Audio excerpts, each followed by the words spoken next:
Priatelia moji drahí, vítajte v ďalšom vlogu. Dneska by som chcel prebrať tému, samozrejme zviazanú s tradingom, pretože tejto činnosti venujeme najviac pozornosti a energie. Venujem sa jej, tí, čo ma ešte nepoznáte a pozeráte prvýkrát tento vlog, venujem sa tradingu skoro 10 rokov, v januári 2025 to bude 10 ročie.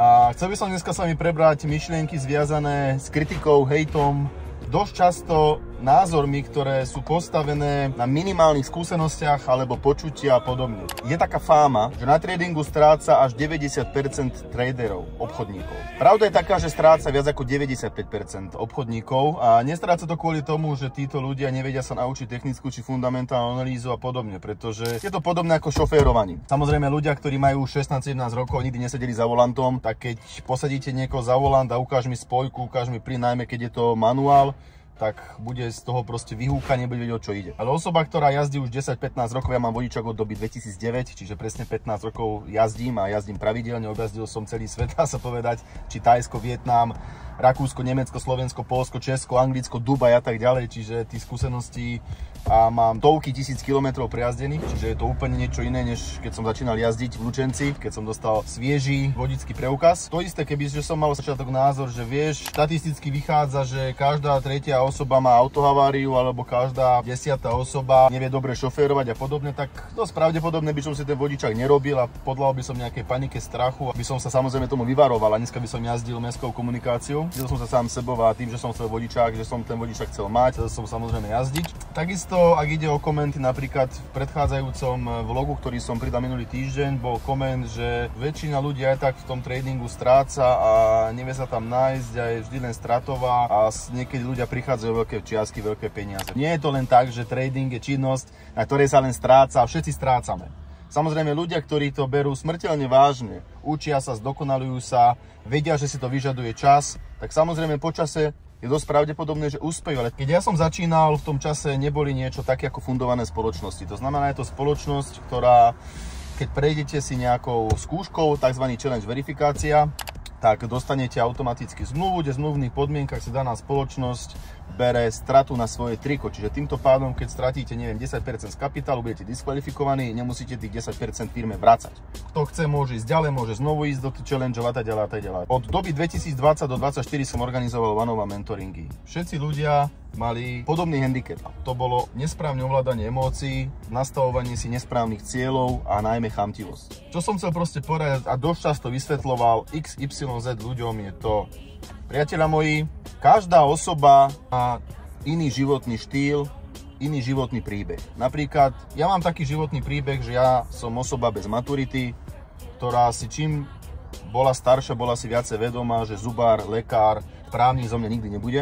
Sú taktiež ľudia, ktorí buď majú nejaké svoje biznisy, sú živnostníci, alebo pracujú v kancelárii, alebo venujú sa nejakým iným pracovným obchodným činnostiam, ale ako ten svet evoluuje, ide dopredu, samozrejme všetko je drahšie, hej. Voľakedy naši rodičia pred 30 rokmi si dokázali kúpiť byt za smiešných 70-80 tisíc korún. Bavíme sa tu v prepočte v rýchlosti o nejakých 2,5-3 tisíc eur, áno. Také boli ceny nenúteľnosti v daných mestách. Napríklad na Slovensku. Dneska bavíme sa o cene takom Lučenci 70-80 tisíc eur. A sú to byty, kde tie budovy na sídlisku majú už vyše 50-60 rokov. Áno. Tie ceny samozrejme rastú, týmto pádom rastú naše výdavky v našich peňaženkách. A pravda je bohužiaľ taká, že tie výplaty idú čo najmenej. Buď sú tu osoby ako ja, ktoré hľadajú alternatívu, ako začať žiť skutočne a proste odísť z toho stereotypa. Sú tu osoby, ktoré hľadajú nejakú alternatívu, aby si privyrobiť. Sú tu osoby, ktoré si hľadajú nejaké alternatívy, aby si privyrobiť, aby vedia samozrejme zaplatiť čeky. A ostatné, čo zarobia si v biznise, v práci, ktorá ich baví, tak si to ostane vo vrecku. A sú osoby, ktoré chcú zmeniť niečo vo svojom živote a chcú zmeniť tú svoju profesiu, tak nájdú niečo také ako trading. Chcem naviazať na tému fundovaných spoločností, ktoré sa stali takou nádejou pred začiatočníkov a najmä pre obchodníkov, traderov, že nemusím hýbať s vlastným kapitálom, s väčším kapitálom, nemusím proste riskovať, neviem, svoje úspory, nemusím sa zadlžiť u nikoho, u ničoho. Stačí proste sa učiť, zdokonalovať, učiť. Po čase, keď pocíti sám na sebe, nie na kamarátovi, na kamarátke, ale na sebe, že som pripravený proste ísť do tohto procesu, tak si zaplatím nejaký ten program, napríklad program 50 000 amerických dolárov, pokúsim sa prejsť challenge verifikácia, ako náhle získam ich účet. To znamená, že v skutočnosti mám 10% voľných z toho kapitálu, čiže operujem s 5000 americkými dolármi alebo eurom. Mám možnosť denne dosahovať výsledky okolo tých 50, 100, niekedy 150, 200 eur denne, plus minus. Treba tiež počítať, že straty sú tiež súčasťou tradingu. Áno, tie osoby, ktoré majú straty v daný deň, daný týždeň, daný mesiac, nie sú automaticky zlými tradermi. Majú proste jedine horší čas. To je ako v robote, hej. Niekto proste pracuje v bare a častejšie rozbíja poháre. OK, to znamená, má horší čas, je prepracovaná sa ďalej. Čiže netreba to brať ako pohromu, alebo neviem, nejakú katastrofu, alebo koniec sveta. Ale priatelia moji, chcel som vám dať jednu veľmi jednoduchú matematickú lekciu. Zoberte si, najmä osoby, ktoré každé ráno stávajú s pocitom, že idú do roboty, aby samozrejme zarobili toto, aby ich to dokázalo uživiť, zaplatiť, čo potrebujú. Za tých 8, 10, 12 hodín dostanú čiastku. Akú dostávate, to každý vie sám. Predstavte si niečo také, že začnete sa venovať tradingu, používate fundovaný účet atď. Príklad, získate 100 000 amerických dolárov od danej spoločnosti. Máte dve možnosti, buď vidinu obrovských ziskov, ktorá nikdy nefungovala ani fungovať nebude, alebo postavíte sa k tomu zodpovedne a začnete z tej čiastky sa snažiť generovať príklad 100 eur. A teraz niekto si povie, to je málo. Dávam ďalšiu otázku. Pre tie osoby, ktoré tvrdia, že 100 eur je málo denne, to vidíte na ulicu a opýtajte sa 10 ľudí, čo by urobili ako prvé, kebyže každý deň im dáte 100 eur do ruky. Alebo minimálne 3-krát do týždňa alebo 4-krát do týždňa po 100 eur. Verím tomu, že minimálne 7-8 z 10 ľudí povie, že by niekde išli, alebo že by nešli do práci, alebo proste, že by si odkladali, aby mali proste na tamto. Teraz my ako jednotlivci, ktorí sme prevažne zvyknutí zarábať denne buď 50, 70, maximálne 100 eur, a je to ťažkou, extrémne ťažkou robotou, ja som pracoval 10 rokov fyzicky, viem, čo je ťažká fyzická práca. Príklad, pri takejto činnosti, ktorá niekedy nám môže trvať 2, 3, 4 hodiny niekde doma, alebo v tichej kaviarni, alebo v nejakom príjemnejšom prostredí, kde nemám šéfa, kde proste nikto ma sleduje, nekritizuje a nedáva mi 550 úloh za 20 minút, tak tá stovka mi príde málo. Čiže priatelia moji, tu sa treba zamyslieť, či začnem myslieť a konať zodpovedne, racionálne, alebo budem konať iracionálne a budem sa snažiť proste zarobiť jackpot. Pretože takýmto štýlom myslia hazardéri. Ja som bol medzi nimi jeden z nich a priznám sa vám, hazardu som nikdy nič nemal. To znamená, že predtým, kebyže som mal toto vo vrecku, tak by to skončilo buď v herne alebo v kasíne.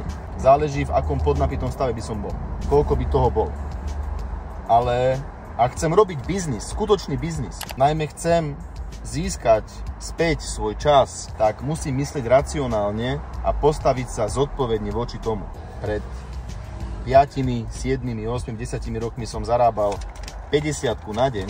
Neviem, ako to je dnes, ale myslím si, že 150, 300 eur málo kto zarába denne. A keď zrazu je tu činnosť, ktorá ma baví, ktorá ma naplňa, ktorej sa dennodenne zdokonalujem a venujem sa jej minimálne 5-6 dní v týždni, že začínam tomu lepšie chápať, tak je dosť pravdepodobné, že možná po roku, možná po 2, po 3, každý individuálny, bude možné získať od danej spoločnosti istý účet, ktorý mi môže vygenerovať buď 50 alebo 100 eur denne. A týmto nenarážam na to, aby takéto osoby chytili nohy na plecia a utekali kade ľahšie z roboty, pretože najprv to treba overiť, či to taktiež danej osobe bude fungovať konzistentne, že nie je, že jeden týždeň zarobí a serem na robotu, už tam neprídem, nepotrebujem a o 2-3 týždne príde na to, že je v riti. Treba to taktiež skúšať mesiac za mesiacom, možno pol rok, a keď vidím, že samozrejme áno, našiel som tú moju stratégiu na život, postupne začnem uvažovať, či nejdem na polovičný úväzok, alebo možno, či nepôjdem na 10 hodín týždenne, čiže 40 hodín mesačne, aby mi to pokrylo najmä bývanie a ostatné samozrejme pôjde napríklad takým tradingom. To zdravo by mala myslieť osoba, ktorá to myslí skutočne vážne vo svojom živote a chce dosahovať samozrejme cieľa, sa pozrieť čas rozvíjať a rásť. Keď si na to pripravený, pripravená a rozumieš tejto životnej stratégii, a vieš, v akej danej situácii sa nachádzaš, tak je to z teba, ako sa tomu postavíš. Ak bude chcieť ihneď bohatstvo, a budeš vidieť materiálne veci pred sebou, tak ver mi, nikdy nedocieli svoj úspech. Nikdy. Pretože materializmus je pekný, ale je to taktiež očný klam. Ale budeš vidieť pred sebou svoj čas, svoj život, slobodu, šťastie rodiny a podobne, to ťa bude motivovať, najmä to nie je Mercedes, Rolex alebo to, tak ver mi, že odstupom času samozrejme tvoje skúsenosti budú rásť.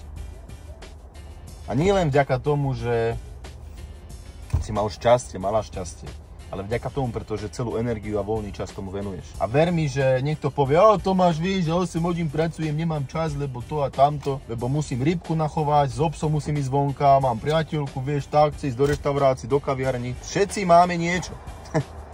Všetci máme niečo. Ale ver mi, že deň má 24 hodín a ty máš minimálne 1 hodinu, aby si odkrojil z toho voľného času a venovať tú hodinu niečo. Nemusí to byť trading, môže to byť futbal, hokej, box, basketbal, ping-pong, tenis, čo chceš, v čom sa cítiš dobre. Ale každý deň, keď niečomu venuješ hodinu, tak za 7 dní to je 7 hodín. Za mesiac to je plus minus nejakých 28-30 hodín. Za rok to máš vyše 300 hodín. Je rozdiel mať vo vrecku 300 hodín odmakané, než 5 rokov jedine o tom hovoriť, blábotiť. A potom o 5 rokov, no vieš, lebo on mal šťastie, lebo on začal. Ja som tiež o tom počul pred 10 rokmi, ale nešiel som do toho, lebo vieš, no mal som pochybnosti a nechcelo sa mi, no pravda je taká, no ale aj tak je to šťastie len. Čiže takto ľudia bohužiaľ uvažujú. Znamená, že ak sa niekomu v živote pošťastí, tak ich hneď sú bráňa ako šťastie. Áno, je to pravda, je to určite šťastie, pretože niekomu sa pošťastilo po 5, niekomu po 10, niekomu po 20 rokoch, ale to, čo za tým ide, za tým 5, 10, 20 rokmi, 99% nevidí. Za tým ide drina. Málo kto vie, že keď som chodil zrobený, zničený po robote, bol som totálne čerpaný, vymuklovaný, tak veľakrát sa mi spustila krv z nosa. A to bolo vyčerpanie. Bol som extrémne vyčerpaný. To znamená, bola tu daň, ktorá samozrejme bola zaplatená mojim zdravím, mojou energiou, mojim časom. Všetkým, čo si to vyžadovalo. Čiže všetko je od nás, priateľ. Všetko záleží od nás a všetko to je tu. Ako sa nastavíme. Ako sa nastavíme a najmä aké máme priority. Si nastavíme pravdivé priority, skutočné priority, tak budeme dosahovať postupne samozrejme veci, o ktorých sa nám možno nezaj nesníva. Mám pri vás pripravenú ďalšiu tému, aká to bude, to uvidíte v 3. vlogu. Priatelia moji, lúčim sa s vami, nech sa vám darí.